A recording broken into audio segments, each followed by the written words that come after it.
오전에 그 한 말씀이 사실 나중에 해야 되는데 먼저 했습니다.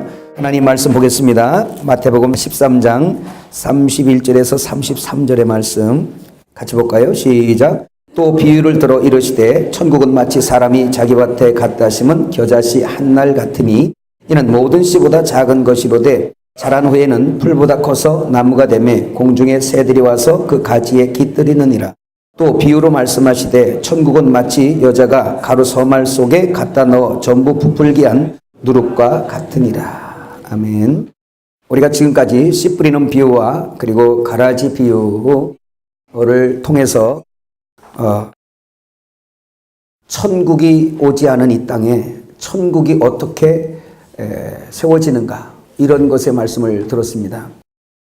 그 천국, 그 말씀의 그 씨앗이 우리의 심령밭에 떨어져서 좋은 씨, 옥토밭, 다시 말하면 십자가에서 모든 것을 제거받고 완성된 그 밭, 그리고 거기에 온전하신 하늘의 그 씨를 이렇게 심겨져서 좋은 열매를 산출해낼 수 있는 그 좋은 씨가 가라지 비유에서 세상 밭이라는 곳으로 파송되어 그 씨가 번식함을 통하여 교회가 세워지는 것을 보았어요.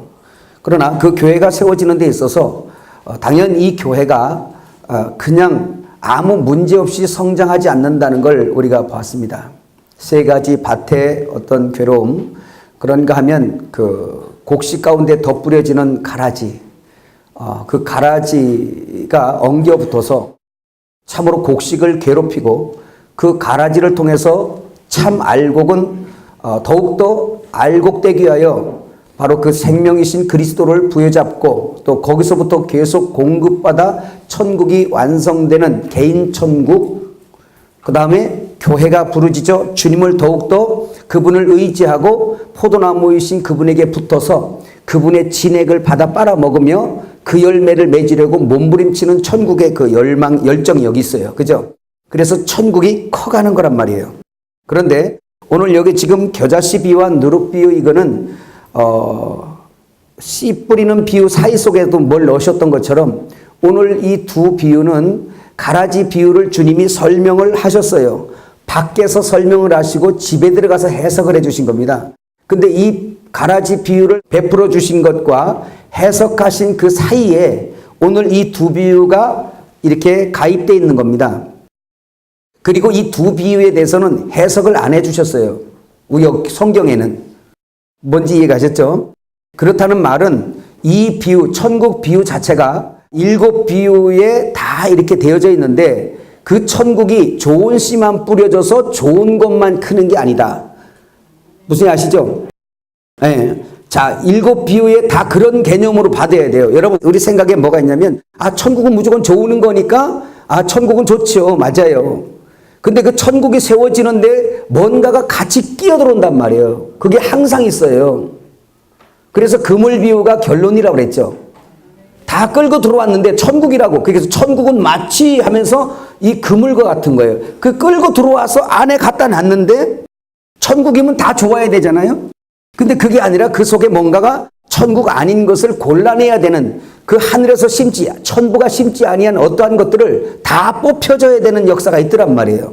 그래서 씨 뿌리는 비유에도 좋은 밭, 좋은 씨가 있는가 하면 거기는 3가지의 부정적인 밭이 존재하고 있죠. 가라지 비유에서도 좋은 씨를 심었어요.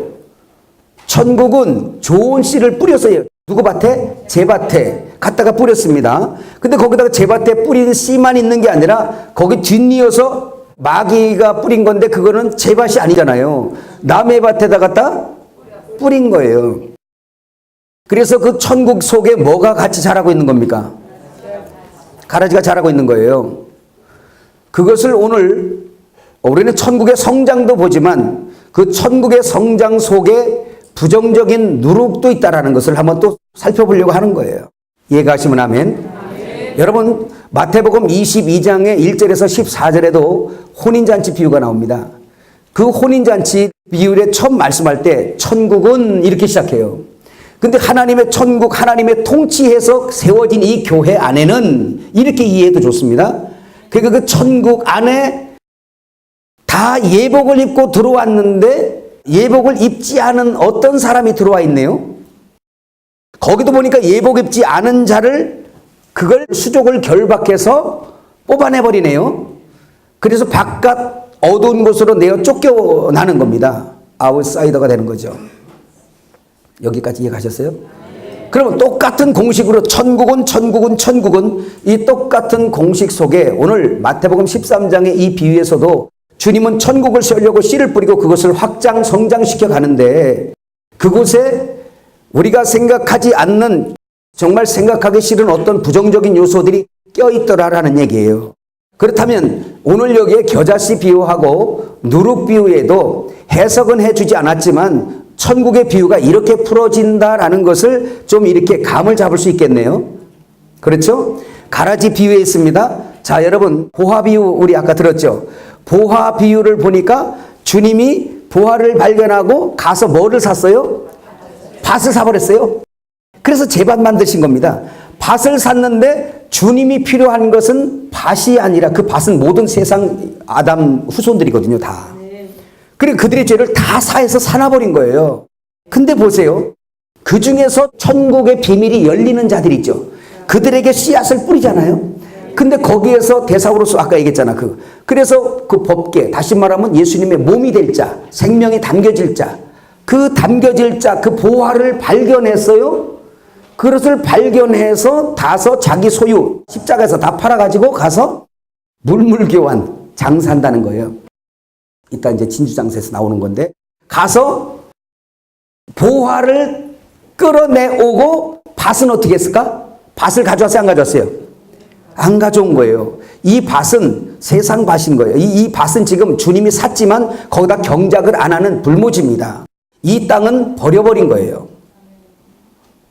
비유마다 부정적인 요소가 들어있단 말이에요. 이해가셨죠? 진주 장사도 그건 이어지는 건데 진주만 가져온 거예요. 그 진주 보화가 어디서 나? 바다에서 나잖아요. 바다를 가져오진 않잖아요. 그죠? 그 진주만 골라내는 거예요. 그래서 7 비유 모두 비유가 부정적인 것과 긍정적인 것들이 섞여 있는 겁니다.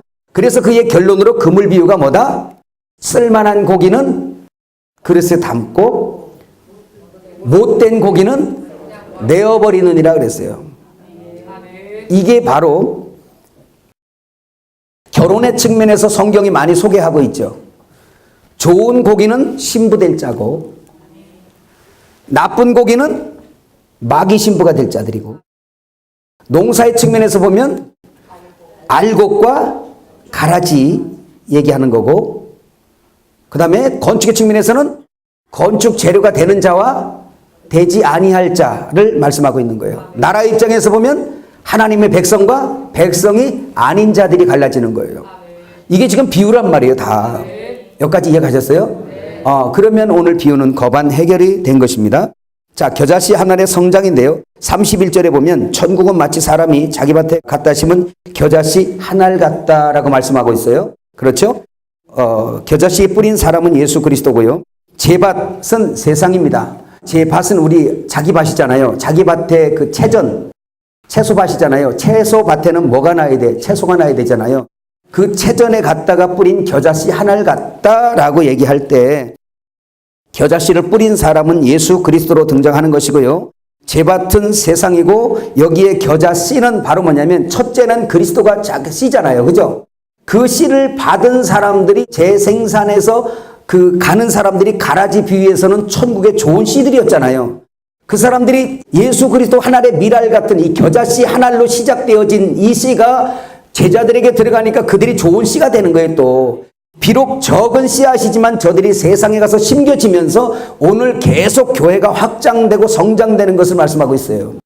이 교회는 여러분 그래서 그 요한복음 12장 24절에서 25절 거기 나오죠. 한번 읽어볼까요 우리? 시작. 내가 진실로 진실로 너희에게 이르노니 한 알의 밀이 땅에 떨어져 죽지 아니하면 한 알 그대로 있고 죽으면 많은 열매를 맺느니라. 자기의 생명을 사랑하는 자는 잃어버릴 것이요 이 세상에서 자기의 생명을 미워하는 자는 영생하도록 보존하리라. 그렇죠? 그럼 여기서 한 알의 밀이 땅에 떨어지는 것은 첫째로 그리스도죠. 예수 그리스도가 하나님 나라에서 이 세상 땅으로 심겨진 것이고 이거는 우주적으로 또 소극적으로는 바로 뭐냐면 이 심령 땅, 이 내 안으로 이 내 안에 소우주적인 내 안으로 심겨지신 분이세요. 이 심령 땅에 심겨졌다, 씨 뿌리는 비유. 우주 안에 심겨졌다, 가라지 비유처럼. 근데 우리 안에 심겨진 그 주님이 우리 안에 심겨져서 세상으로 파송되는 이거 이해 가시죠? 이렇게 심겨지는 것을 지금 말씀하고 있는 겁니다. 그런데 어떤 사람들이 그렇게 파송되는 종자의 신앙이 되냐면 한 알의 밀이 땅에 떨어져 죽지 아니하면 한 알 그대로 있고 죽으면 많은 열매를 맺는다. 예수님께서 내가 가는 것이 너희에게 유익하다 하셨어요. 예수님이 십자가로 안 가시면 주님 홀로 계시지만 한 알 그대로 있지만 많은 열매를 맺을 수가 없습니다. 그래서 예수님께서 십자가로 가시는 거예요. 가서 죽고 부활하셔서 많은 열매를 맺는 건 예수님이 생명의 영, 살려주는 영으로 각 사람 속에 들어가서 계신 거죠. 그래서 많은 열매가 지금 이렇게 생산이 되어진 겁니다. 옆 사람에게 인사합니다. 뭐라고 말씀하냐면 당신은 예수님의 씨앗입니다. 아까 보화 비유에서 말하면 보물이지 뭐. 보화. 그죠? 예. 우리 한번 다시 해볼까요? 당신은 보화입니다. 보물 담은 보물입니다.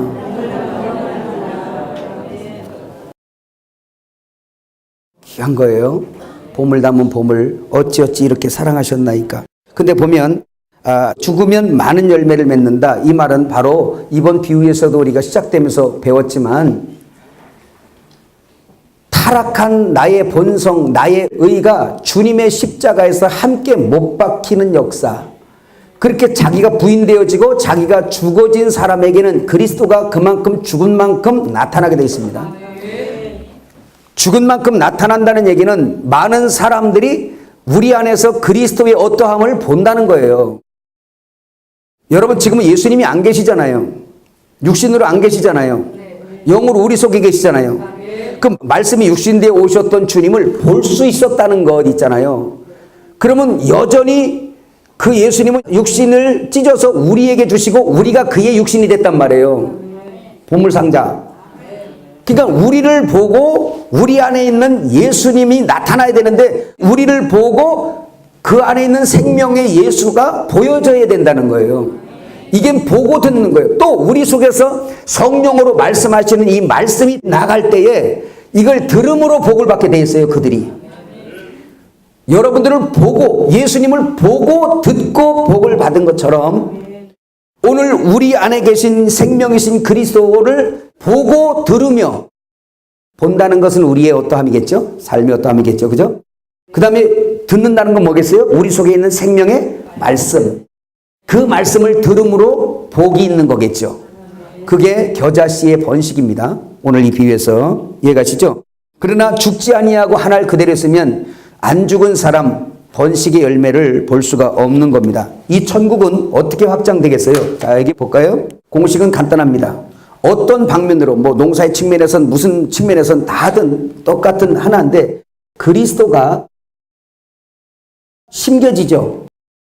그리스도가 첫째는 나에게 심겨지는 거예요. 우리가 아니라 누구? 나에게 심겨져요. 그래서 예수 그리스도가 나에게 심겨지는 걸 씨 뿌리는 비유에서는 말씀이 이 땅에 나라는 심령밭에 떨어졌어요. 그래서 여기에서 좋은 밭에서 난 종자가 뭔지 알죠? 예, 그 종자가 된 자가 좋은 씨네요. 좋은 씨. 그 좋은 씨가 가서 뭐를 하냐면 우리라는 것을 만들어요. 우리. 그래서 이것은 우리는 뭐냐면 이 좋은 씨인 말씀의 씨 그리스도를 심겨 받은 사람들의 모임입니다. 이걸 뭐라 그래요? 교회라 그래요. 근데 요거는 개인 성전이고 요거는 무슨 성전? 단체 성전이에요. 단체. 근데 성경은 개인 성전으로 끝나지 아니하고 단체 성전으로 가죠.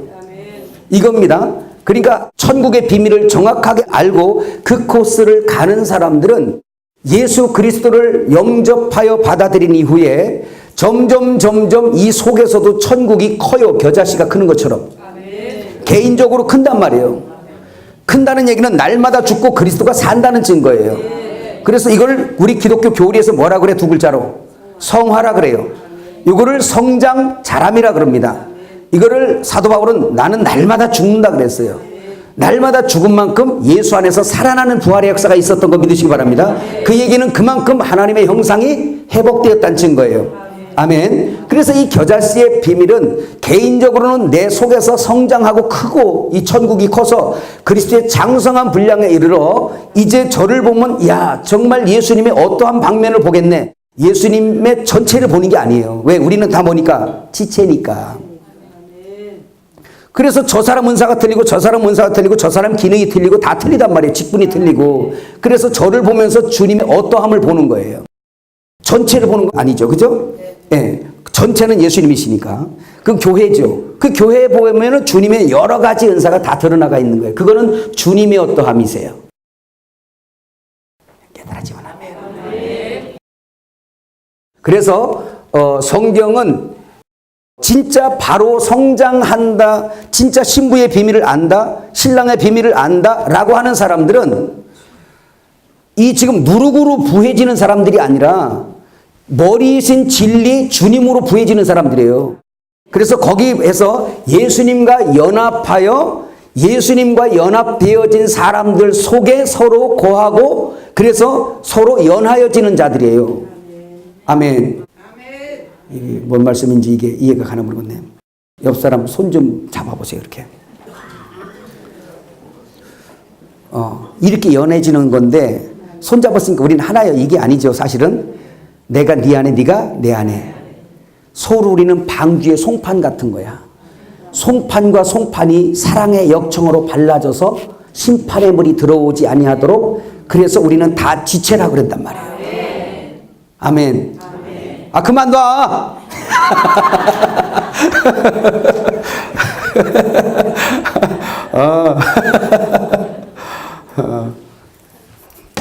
이해가셨어요? 그러니까 겨자씨 한 알의 역사는 개인적으로 나를 키울 뿐만 아니라 이 나라는 존재가 세상에 심겨져서 계속해서 생명의 번식을 가져옴을 통하여 이 지금 그 겨자씨로 시작한 천국이 어디까지 크냐? 대우주적인 주님의 몸으로 커요.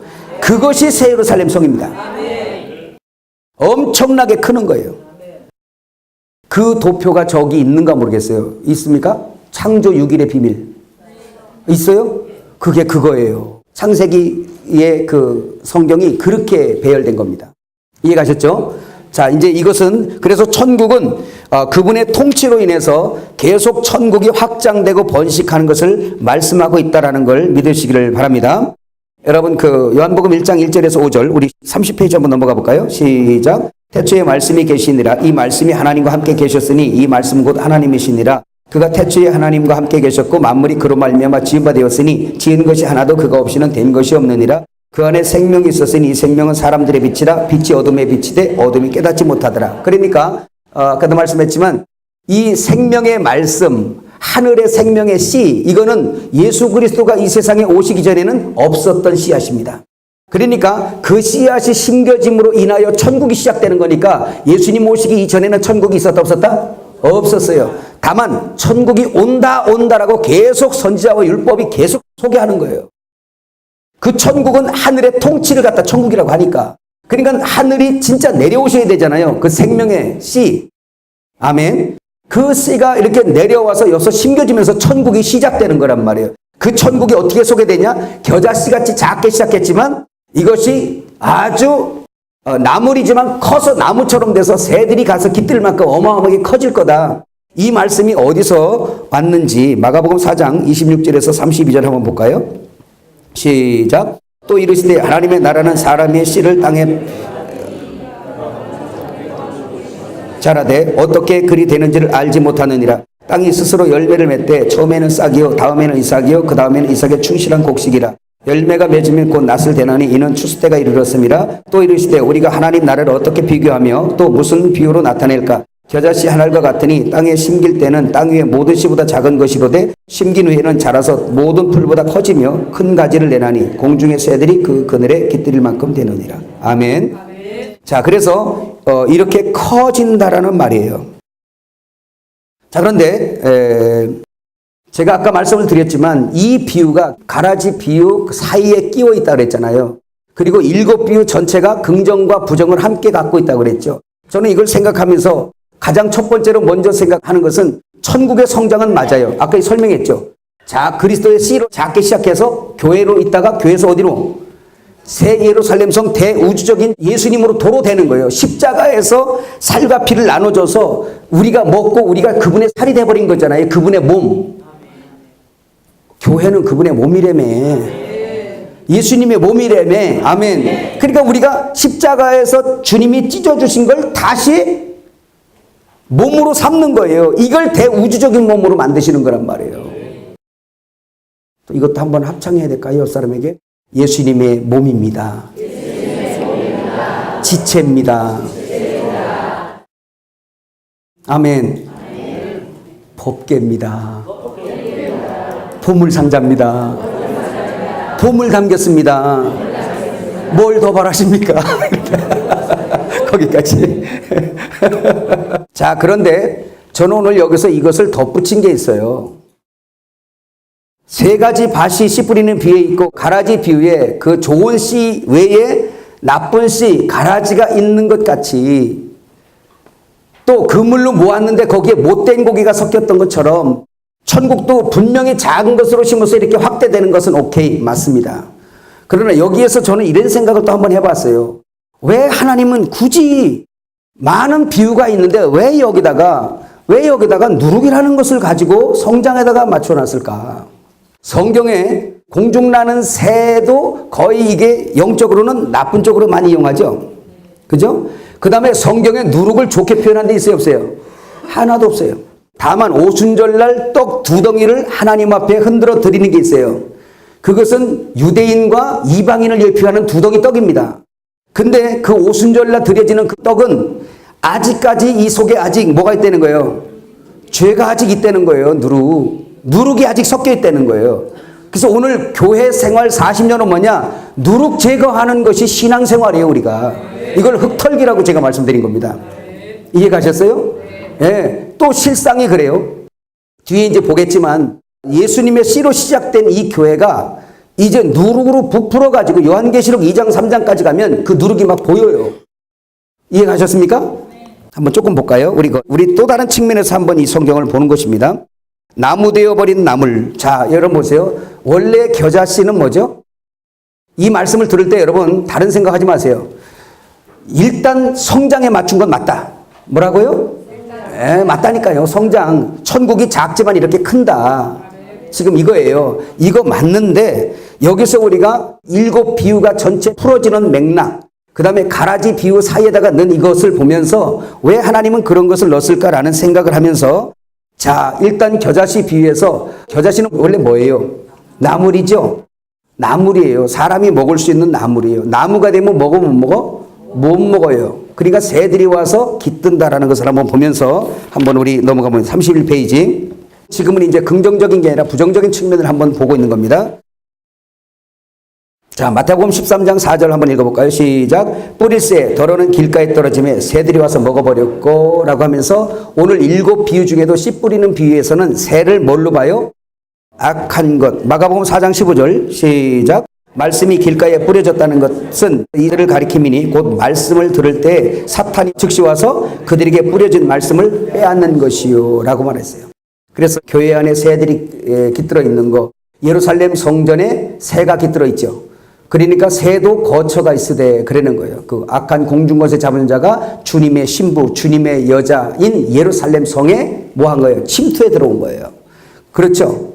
그런 부분을 한번 보면서 자, 에베소 2장 1절에서 3절 한번 읽어볼까요? 시작. 그는 허물과 죄로 죽었던 너희를 살리셨도다. 그때 너희는 그 가운데서 행하여 이 세상 풍조를 따르고 공중의 권세 잡은 자를 따랐으니 곧 지금 불순종의 아들들 가운데서 역사하는 영이라. 전에는 우리도 다 그 가운데서 우리의 육체의 욕심을 따라 지내며 육체의 마음에 원하는 것을 하여 다른 이들과 같이 본질상 진노의 자녀이었더니 하면서 그때 공중권세 잡은 자 곧 마귀, 오늘 마태복음 씨 뿌리는 비유에서 새로 등장하는 겁니다. 그래서 공중나는 새에 대해서 우리가 본 거고요. 가지라는 이 말은 그 가지에 깃든다 가지라는 클라도스라는 이 말이 어리고 여린 새싹 또는 작은 가지라는 이 말씀이죠. 여러분 거짓 선지자는 가라지죠. 가라지인 거짓 선지자가 교회에 들어와서 하는 게 뭐예요? 아직 생명이 어린 자들을 자기들의 말로 미혹하잖아요. 그들을 미혹해서 할례 받지 못하게 한다, 거듭나지 못하게 한다, 막 이런 내용들을 우리가 이미 들었습니다. 그래서 지금 겨자씨 비유에 관한 것은 지금 뭐 크게 내용이 없어요. 왜 그러냐면 지금까지 들었으니까. 그런데 이 누룩 비유랑 연장선상이 있단 말이에요. 이게 이해하시죠? 딱 붙여놓고 연장선상에 둔 겁니다. 마태복음 13장 33절 한번 같이 봐요. 시작. 또 비유로 말씀하시되 천국은 마치 여자가 가루 서말 속에 갖다 넣어 전부 부풀게 한 누룩과 같으니라. 자, 그 유튜브를 좀 몇 가지를 한번 살펴봤더니요. 기독교계에 이것은 두 가지로만 풀었습니다. 한 가지는 이것은 부풀어진 이런 기독교회다라는 게 많이 있고요. 또 이제 정통 기독교라는 것은 많이 이렇게 푸는 것은 성장에만 맞춰서 풀어놨어요. 근데 이 뭐를 못 풀게 되냐면 이 가루 서말 문제를 못 푸는 거예요. 그러니까. 이걸 성장에만 이렇게 해버리면 그냥 누룩으로 해서 이게 누룩이 부푸는 것처럼 커졌다. 여기 끝. 맞아요. 성장은 이렇게 성장한 건 내가 인정했죠. 이것까진 저도 오케이 한다니까요. 근데 왜 하필 누룩으로 비유했으며 왜 천국 비유에 긍정과 부정을 항상 다 함께 놨을까 할 때 이 누룩 비유와 겨자씨 비유도 부정적인 것이 있겠죠. 그걸 전제로 하고 말씀을 들어가는 겁니다. 자, 그래서 성경은 이 누룩을 좀채 좋은 것으로 설명을 하지 않는데 여러분 레위기 2장 1절에서 4절 한번 우리가 지금부터 한번 열심히 나가보겠습니다. 누구든지 시작. 누구든지 소재 예물을 여호와께 드리려거든 고운 가루로 예물을 삼아 그 위에 기름을 붓고 또 그 위에 유향을 놓아 아론의 자손 제사장들에게로 가져갈 것이요 제사장은 그 고운 가루 한 움큼과 기름과 그 모든 유향을 가져다가 기념물로 제단 위에서 불사를 지니 이는 화제라 여호와께 향기로운 냄새니라. 그 소제물에 남은 것은 아론과 그의 자손들에게 돌릴지니 이는 여호와의 화제물 중에 지극히 거룩한 것이니라. 네가 화덕에 구운 것으로 소제 예물을 드리려거든 고운 가루에 기름을 섞어 만든 무슨 병? 무교병이나 기름 바른 무교 전병을 드릴 것이요. 이렇게 했어요. 이 소제는 무교병으로 하나님 앞에 드려지는 예물입니다.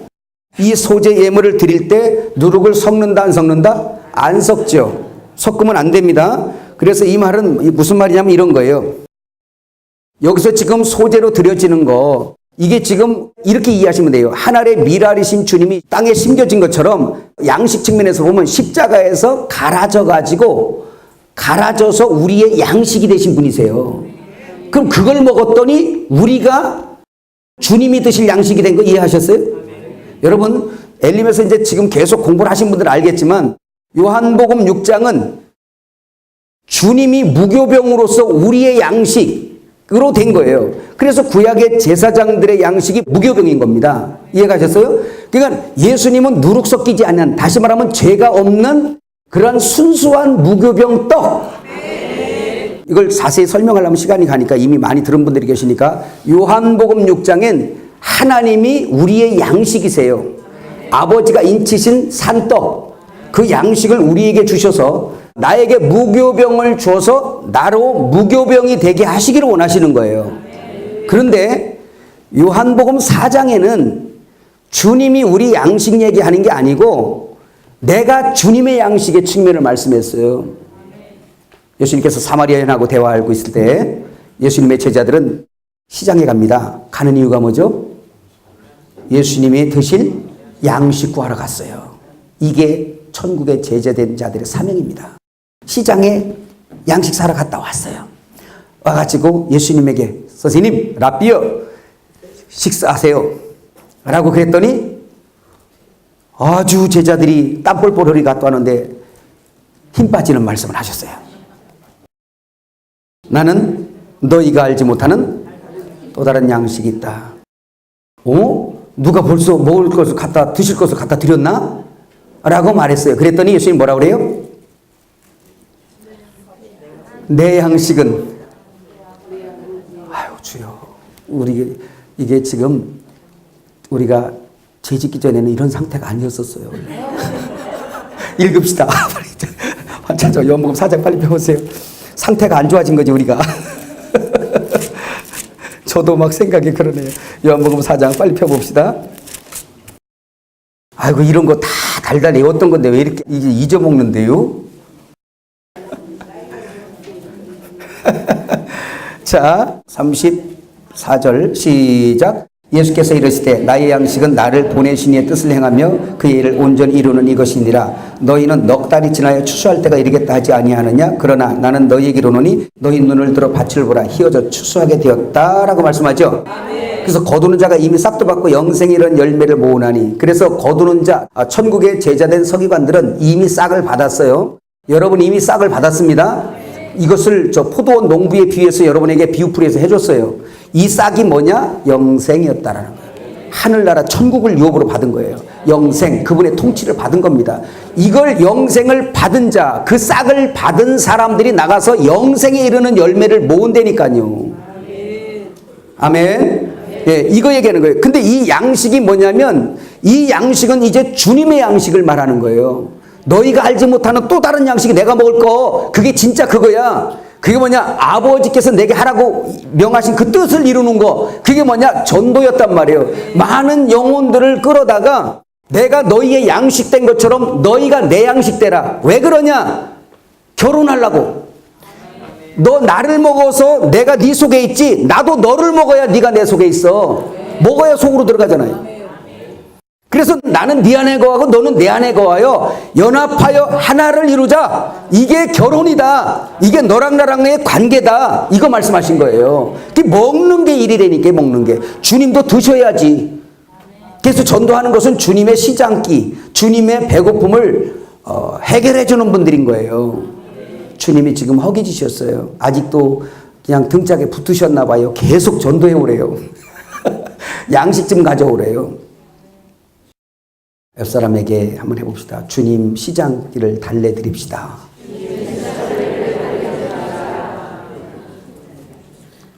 이거 주님 밥상 차리는데 돈 쓰고 시간 쓰고 에너지 쓰라는 거예요. 그거 하라고 지금 준 거예요, 여러분. 자기 배만 배가 터지라고 먹어버리고 주님은 골든지 말든지 다. 예? 이해가셨습니까?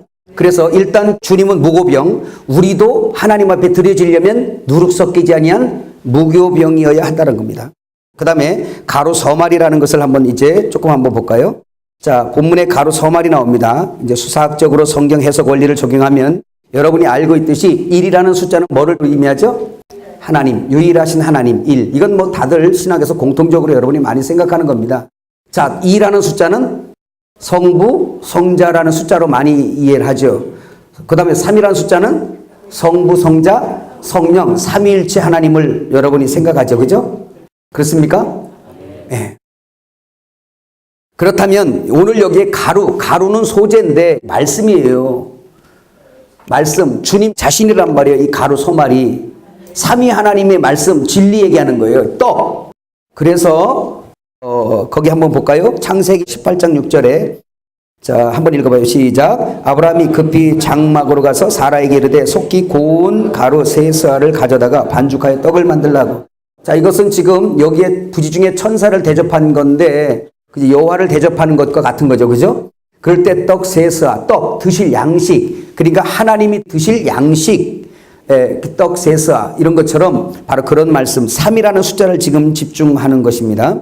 자, 그런데 여기서 그래서 고운 가루 소재죠. 양식입니다. 누가복음 11장 5절에서 13절에 보면 여러분이 잘 아는 밤중에 친구가 찾아왔네요.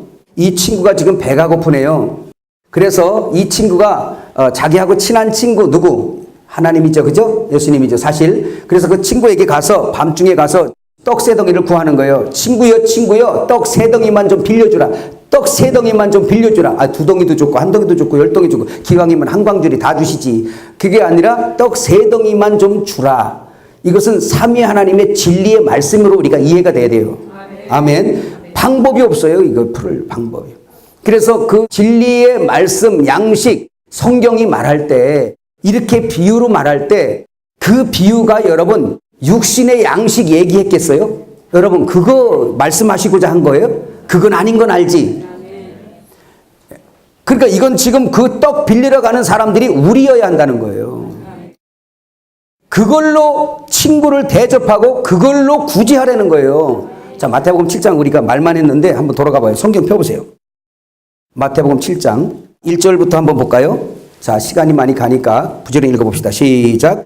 비판을 받지 아니하려거든 비판하지 말라. 너희가 비판하는 그 비판으로 너희가 비판을 받을 것이요 너희가 헤아리는 그 헤아림으로 너희가 헤아림을 받을 것이니라. 어찌하여 형제의 눈 속에 있는 티를 보고 내 눈 속에 있는 들보는 깨닫지 못하느냐. 보라, 내 눈 속에 들보가 있는데 어찌하여 형제에게 말하기를 나로 내 눈 속에 있는 티를 빼게 하라 하겠느냐. 외식하는 자여 먼저 내 눈 속에서 들보를 빼어라. 그에 밝히 보고 형제의 눈 속에 있는 티를 빼리라 그러죠. 자, 이 말씀의 해석을 여러분 어떻게 하십니까? 여기 지금 이 율법자들한테 지금 말씀하고 있는 거예요. 외식하는 서기관과 바리새인들에게. 그런데 여기에 있는 들보가 오늘 우리가 씨 뿌리는 비유에서 말한 돌짝이에요. 바위. 그게 그 속에 있는 거예요. 그게 바로 뭐냐? 율법을 지킨다는 자기들의 의를 말하는 거예요. 그 의라는 바위가 이 속에 있어가지고 그런 겁니다. 그래서 자기 기준을 삼아서 사람을 판단하는 거예요, 지금.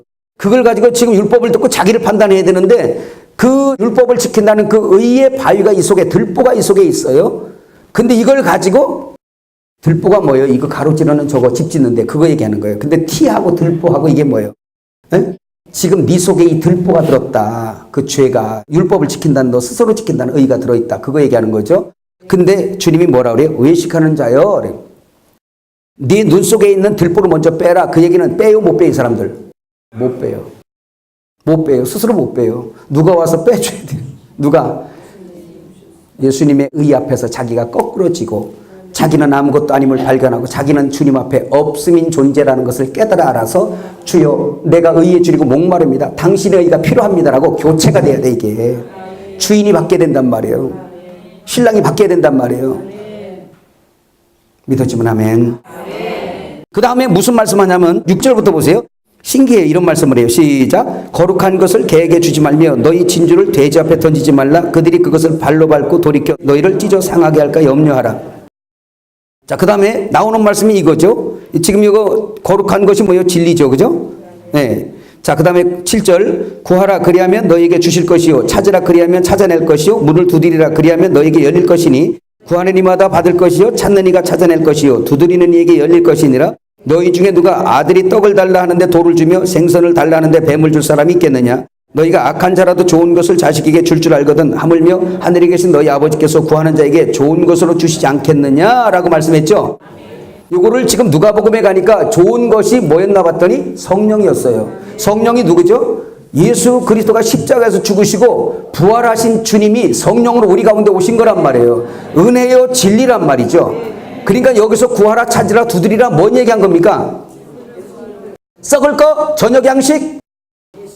그게 아니고 진리를 구하라 이 말이에요. 그러면서 하신 말씀이 12절이 답을 내주죠. 시작. 그러므로 무엇이든지 남에게 대접을 받고자 하는 대로 너희도 남을 대접하라. 이것이 율법이요 선지자 아니라. 아니 구하라 두드리라 찾으라 이런 말씀 해놓고 뭐 율법과 선지자냐고 이 말 어떻게 해석할 겁니까? 이게 뭐예요? 너희가 구할 게 뭐냐면 율법에서 그리고 선지자가 계속 약속하고 증거한 그거 뭐 진리라는 예수가 올 텐데 준다고 약속한 거 그 만나 그 진리를 구해라. 이거는 약속된 거기 때문에 구하는 자마다 다 받을 거다라는 거예요. 이거는 구약 내내 약속한 거니까 구하는 자마다 다 받을 거라는 거예요. 찾는 자가 다 찾는다는 거예요. 두드리는 자에게 열린다는 거예요. 그 뭘 구하라고 했던 거요? 내가 남을 대접할 수 있는 거, 친구에게 떡새덩이 지금 빌려다가 줄 거 그거.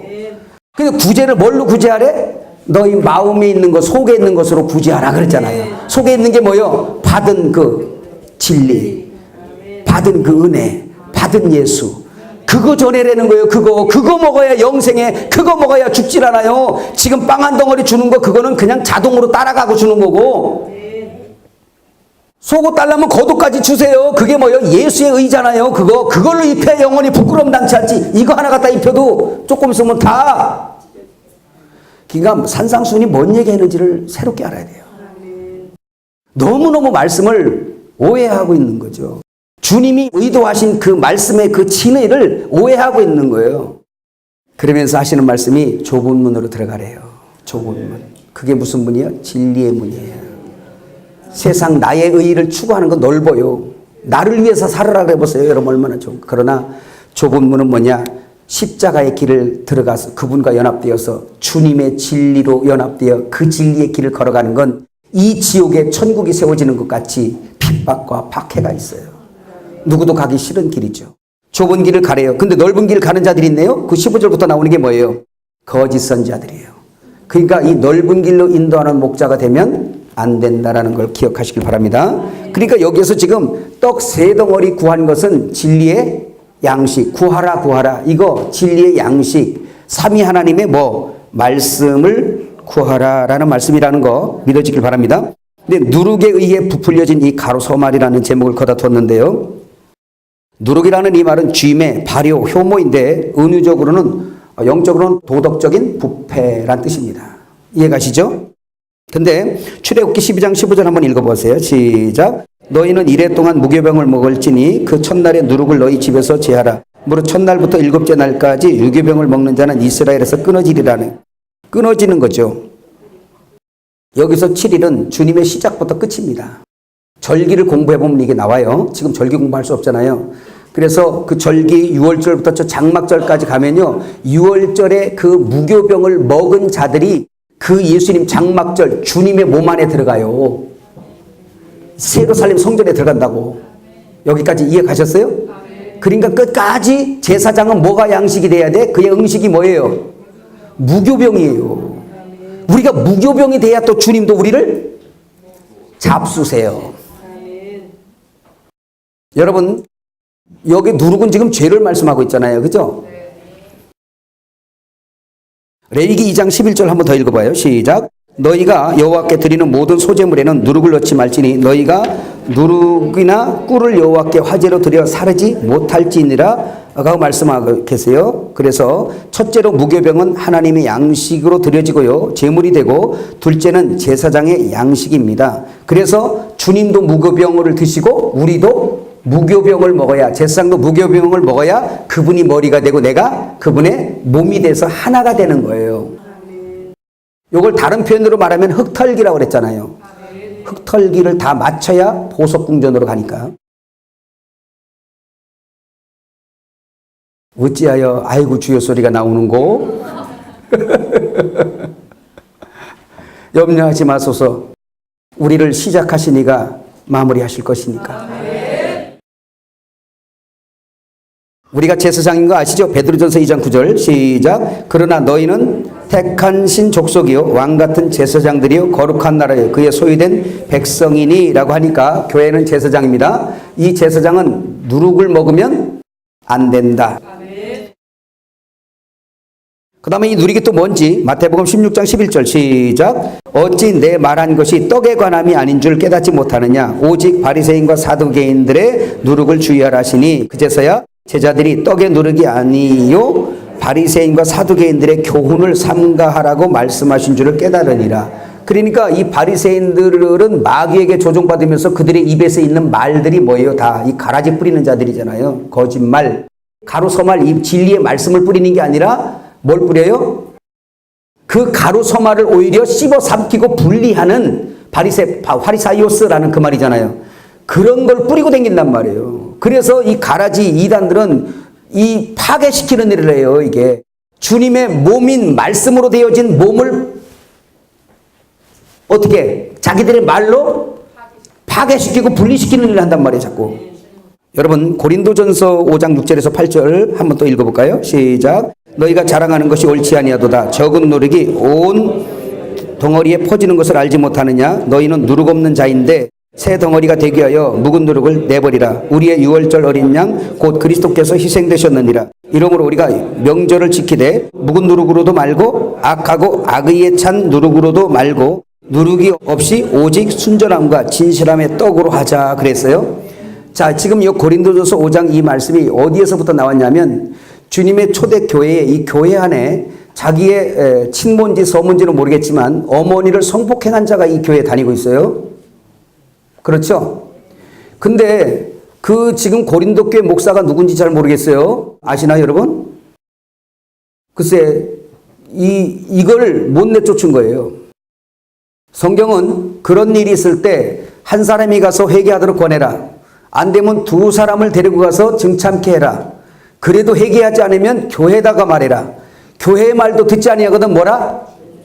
내어 쫓아버려라. 그래서 이방인처럼 취급해버리라는 거예요. 응? 그 말은 바로 뭐냐면 그 영혼이 안 귀해서 그런 게 아니고 당신의 몸인 무교병인 당신의 이 덩어리, 무교병인 이 몸을 스스로 거룩하게 보호하시는 거예요. 근데 오늘 우리 교회가 그런 주님의 거룩함을 이어가고 본성을 회복하는 일에는 우리가 조금 등한히하고 무조건 와라, 덩어리만 커져라, 그냥 이런 식으로만 하다 보면 이게 이제 비정상적인 확대가 되는 거예요. 부풀어적인. 새들이 날아들고 그의 증거가 계시록 2장 3장에 나오잖아요.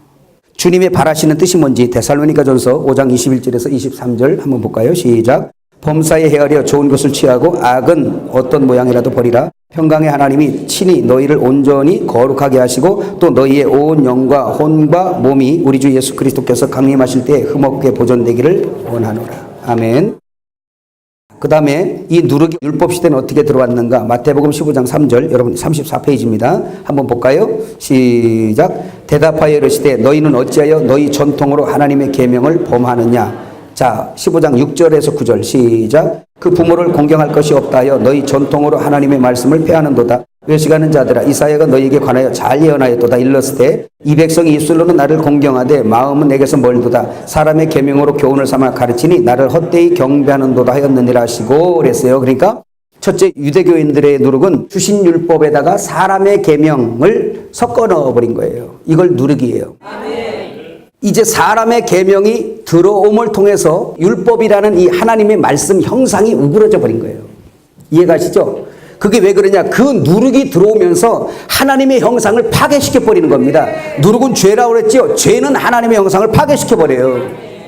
그래서 이 누룩이 용납되면 안 된다는 걸 꼭 믿으시길 바랍니다. 그 누룩 덩어리 때문에 누룩이 들어옴으로 인해서 주님과 연합할 수 없게 만들어버리고 한 몸 되게 못하고 결혼을 못하게 하는 거예요. 주님과 연합돼야 되는데 그 누룩이 믿어지면 아멘. 하나님의 백성 되지 못하게 만듭니다. 신부 되지 못하게 만듭니다. 알곡되지 못하게 만듭니다. 제사장 되지 못하게 만들어. 제사장은 무기병 먹어야 되잖아요.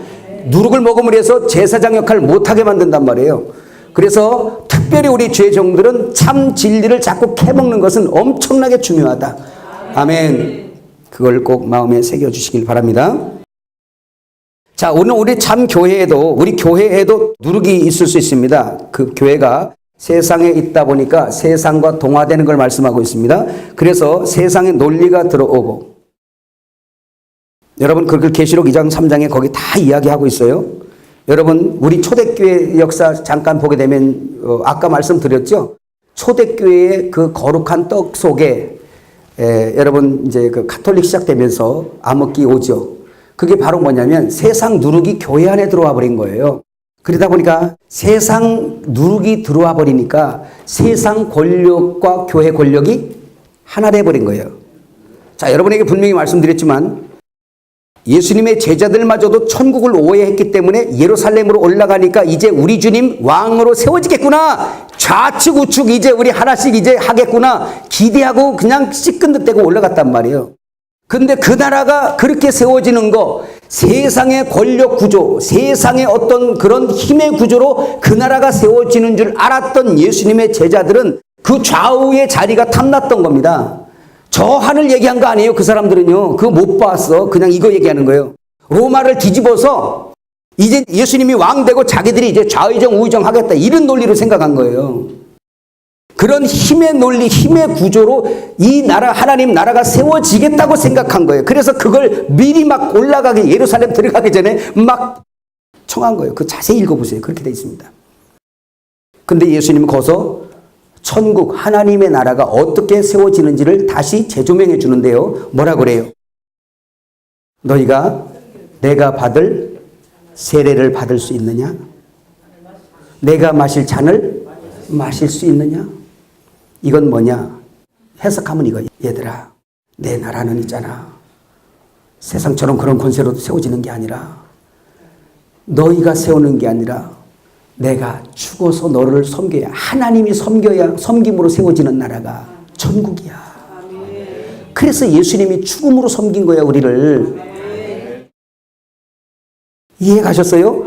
이게 천국인 거예요. 내가 죽어서 내가 섬겨서 세워지는 나라다. 이게 천국이야. 너희가 세상에 생각하는 그런 나라 아니야.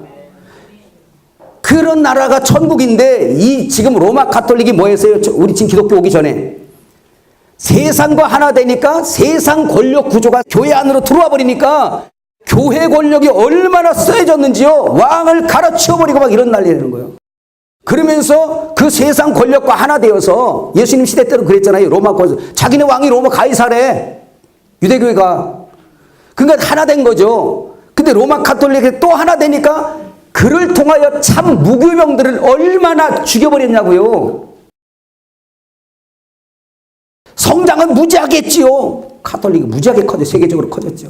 근데 거기에서 그 사람들이 한 일이 뭐예요? 가라지가 가라지 뽑았다고 대들은 것이 죽여버렸는데 뭘 다 뽑아버린 거예요? 곡식 뽑아버린 거예요. 그러니까 참 성도들 갖다가 순교자를 막 내버린 거예요. 그 사람들이. 세상이 죽인 게 아니에요. 한번 해볼까요? 나는 참 무교병이다. 시작. 나는 참 무교병이다. 나도 죽겠구나. 이해가셨어요? 그래서 거기 있는 이 말씀은 바로 그런 말씀입니다. 이제 마치는 시간이니까요. 그래서 이런 누룩덩어리로 비대해진 이거, 누룩으로 부풀어진 이 교회를, 그래도 남은 그루터기들이 있어서 1517년에 마틴 루터를 여러분이 기억할 거예요. 그죠? 많은 사람들이 있지만 그 전에도 이 참 무교병들이 개혁을 하려고 애를 많이 썼어요. 이때만이 아니라 그 역사 속에 나타나 있습니다. 근데 우리가 아는 대표적으로 마틴 루터 같은 사람들을 주님이 일으켜서 그 참 무교병 운동이죠. 참 진리를 회복하자. 존 칼빈이나 요한 웨슬리나 쯔빙글 이런 사람들, 그런 사람들이 나오면서 한 운동이 뭐냐? 우리가 그냥 아는 말로는 종교개혁입니다. 근데 이게 오늘 성경 이 말씀으로 하면 무슨 뜻이에요? 무교병 운동이요. 무교병 운동. 예수의 몸, 참 진리, 누룩 섞이지 않은 몸을 회복하자는 운동. CYO 알겠느냐? 그러니까 이 CY는 구별된 거예요. 마지막 때. 많은 청년 사이겠지만. 한번 넘어가 보세요. 35페이지. 여러분, 그 추수 때가 되지 마지막 때죠. 그죠? 근데 지금 이 겨자씨로부터 시작된, 그리스도로부터 시작된 이 천국이 전 우주적으로 어마어마하게 커졌습니다. 그런데 이곳에 누룩이 들어와 있는 것을 성경이 말씀하고 있어요. 에베소 교회 한번 읽어볼까요? 거기 쭉 시작. 에베소 교회 누룩은 첫사랑을 잃어버렸습니다. 소마나 교회는 자칭 유대인이라는 사탄의 회당에 방해를 받고 있습니다. 버가모 교회는 사탄의 권세가 있는 곳에 사는 교회인데 발람의 교훈과 니골라당의 교훈을 지키는 누룩이 있습니다. 여기 여러분 발람의 교훈과 니골라당의 교훈 뭔지 아시죠? 발람의 교훈은 돈. 싹을 위해서 일하는 거. 응? 지금 여러분 솔직히 우리 한번 진단해 봅시다. 있어요, 없어요? 돈. 싹을 위해서 일하는 사람들 있어요, 없어요? 니골라당의 교훈 있어요, 없어요? 니골라당이 뭐예요? 니콜라이타이라는 이 말이 합성어인데요. 평민 위에 군림하다 이 뜻이에요. 다시 말하면 평신도 위에 군림하다 이 뜻입니다. 이 말은 교회 권력이 세상 권력 같아서 무슨 성도를 섬기는 게 아니라 위에서 군림하려는 이런 그 영을 얘기하는 거예요. 지배, 압제. 이걸 니골라당이라고 그래요. 이 계시록 해석할 때 자세히 해드리도록 하겠습니다. 뭔지 이해가시죠? 자, 그러면 말씀 묻겠어요. 교회 안에 있어요, 없어요? 노회 안에 있어요, 없어요? 총회 안에 있어요, 없어요? 우리 집안 얘기지? 그러니까 우리 남 얘기할 게 아니라 우리가 알고 우리가 회개하는 거지. 여러분 근데 그 계시록 17장 18장에 보면 그 여자, 여러분 여기 보세요. 여자가 가루 서말에 집어넣잖아. 그 여자가 누구예요? 음녀예요. 변절녀. 따라 한번 해봅시다. 변절녀. 음녀예요. 유대교도 변절녀가 돼가지고 오히려 참떡을 공격했어요. 마지막 때 여러분 역사 속에서도 지금 증거되고 있지만 주님의 교회라는 가톨릭 교회가 얼마나 참 무교병을 공격해서 마녀 사냥하고 얼마나 그들을 죽여버렸냔 말이에요. 이해하시죠? 자, 그러면 우리 기독교는 그럼 건전하고 우리는 지금 괜찮은가? 그렇습니까? 7교에서 지금 살펴봤잖아요. 누룩이 들어와 있다고. 부풀려져 있다고. 참 무교병만 남기고 뛰어야 됩니다. 거기 한번 함께 읽을 게 있네요. 17장 1절에서 7절은 우리가 그것을 읽을 시간이 없고 여러분이 그 숙소에 가서 읽으시고 그 밑에 우리는 있습니까? 네. 거기서부터 한번 읽어봐요. 같이 시작. 우리는 이러한 말씀을 대할 때 로마 카톨릭과 배면 안 됩니다. 기독교인 우리 자신 안에 수많은 육신의 열매로 교회가 치장되어 있음을 보아야 합니다. 오늘 교회 안에도 자기가 우상된 의를 챙기려고 직분을 계급으로 알고 압제하는 일이 있고 서로 상좌에 앉으려고 다투는 암투, 보이지 않는 비교 경쟁, 당파, 이단, 음란, 탐욕으로 소유하고 거짓과 자랑의 누룩들이 가득합니다. 전형적인 니골라당의 교훈과 발람의 교훈이 있습니다. 자, 인정하십니까? 그 다음에 그리고 시작. 그리고 교단의 교권 남발, 총회와 노예의 부흥을 빌미 삼은 목사 안수 남발, 신학교의 주의종 배출의 남발, 참 진리를 따른 교육의 부재로 거칠이한 절기와 많은 행사들, 세상의 힘의 지배 구조와 하나된 교회 정치 속에 이루 말할 수 없는 누룩이 성도 속에 교회 안에 총회와 노예 안에 신학교 안에 내재되어 있습니다. 이렇게 잠자는 사이에 가라지가 많이 뿌려졌고 누룩으로 부풀어 하나님의 양식이 될 수 없을 만큼 거대해졌습니다. 이제 잠자는 사이에 WCC를 분별조차 할 수 없을 만큼 누룩에 취해 있습니다. 거짓 선지자들은 세계적인 단체에 작은 자리 하나만 마련해 준다면 자신의 명예와 영달을 위해 수많은 양들을 명단까지 들고 갑니다. 성경은 이러한 자들은 하나님 나라를 유업으로 받을 수 없다고 단언하고 있습니다. 총회와 노예를 세우고 신학교를 세울 때 참으로 기특한 생각으로 시작을 하기도 합니다. 문제는 경영을 하다 보면 재정은 딸리고 부흥은 해야겠습니다. 생각같이 쉽지 않습니다. 사단이 누룩을 집어넣습니다. 불법이 시작됩니다. 그러한 것을 은혜라는 말로 덮어갑니다. 이렇게 계속 가다 보면 신랑이신 예수는 어디 가고 가라지로 인하여 거짓과 불법만 가득한 바벨성이 되고만. 갈라디아서 5장 9절 시작. 적은 누룩이 온 덩이에 퍼지느니라 라고 말씀했어요. 여러분, 이런 말은 우리 집안 얘기이기 때문에 참 말을 하기가 힘들지만 오늘 이런 기회를 통해서 우리 자신을 돌아보고 아직 우리가 회개할 기회가 있다는 거예요. 여러분, 신학교 저 알아요. 노회장 됐으니까 알아요. 교회 저 목회하고 있어요. 우리 이 시대 주님이 임박한 이때에 생명으로 팍 일어나야 될 그 세상의 어떤 압제와 어떤 누름, 그것을 다 이기고 굳세게 세워져야 될 생명의 교회가, 생명을 발휘해야 될 이 교회가 점점 약해지는 이유는 뭔가에 취해 있는 거야. 뭐에? 누룩이 뭐에? 발효시키는 거잖아요. 그래서 우리가 살펴봐야 됩니다. 내가 거하는 교단에, 내가 하는 목회에 누룩단지는 아닌가. 진리를 발견했으면 그 진리를 순종하여 그 진리를 몰라서 못하는 건 어쩔 수 없지만 진리를 발견한 이상, 무구병에 누룩이 섞여 있는 걸 안 이상, 그래서 마지막도 훈련받는 사람들은 그 참 진리로 가득해서 세상이 다 반대하여도 주님이 말씀 주시고 성령으로 확신된 그 길에 그 길 가다 죽는 거예요. 그냥 뭔 영광이 있어요. 여러분, 주님이 가신 길이고 제자들이 간 길이지 세월이 가고 역사가 이만큼 지나갔다고 주님의 뜻이 바뀝니까? 이 마지막 때 우리를 세우신 하나님의 뜻이 그 길 가라고. 그 길 가라고. 그래서 그렇게 연단 받는 거예요. 무슨 이단 핍박이요? 그게 무슨 상관입니까? 진리를 따라가는 사람들이. 아니, 생각해 보세요. 뭐 밥을 다 떡을 달래. 난 내게 주신 진리 가다가 그냥 그 자리에서 주님이 스톱하면 그냥 스톱하겠다는데, 아니 뭐가 필요해요? 내게 주신 길 가다 그냥 끝내겠다는데, 이렇게 가다가 그냥 주님이 끝내면 여기가 나의 마지막 길이구나라고 생각하고 가는 거예요. 이게 마지막 때 우리가 가야 할 길이 아닌가요? 그러나 진리라고 확신 안 되면 못 가지요. 그래서 깨어 기도하면서 하나님의 진리를 구하라, 찾으라, 두드리라. 구하는 자가 다 받을 것이고 찾는 자가 찾을 것이다.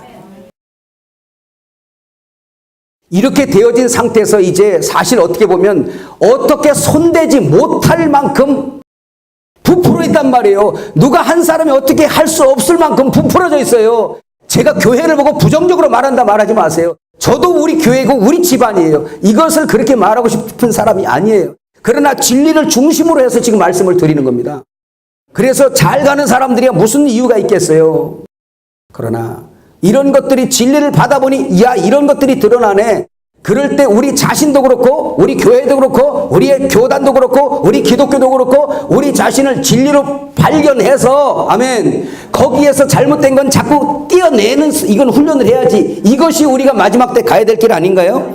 근데 내가 할 수 없더란 말이에요. 이제는 어떻게 할 수 없을 지경까지 왔어요. 그럼 어떻게 해야 되느냐? 우리 항상 하는 말 주여 나를 긍휼히 여겨주세요. 우리 한국 교회를 불쌍히 여겨주세요. 기회를 주세요. 긍휼히 여겨주세요. 이게 여러분 우리의 기도해야 한다는 거예요. 발견한 사람, 진리를 발견한 사람. 그것을 마지막 그 박스에 있는 간증을 우리 같이 읽으면서 마무리하겠습니다. 여기 우리 장로님 오셨는데요. 우리 장로님 간증이었어요. 한번 읽어볼까요? 시작. 집에 작은 강아지를 몇 마리 키웁니다. 여러 가족이 있지만 유독 장로님을 따릅니다. 어느 날 강아지가 장로님 앞에 와서 낑낑대며 얼굴을 쳐다봅니다.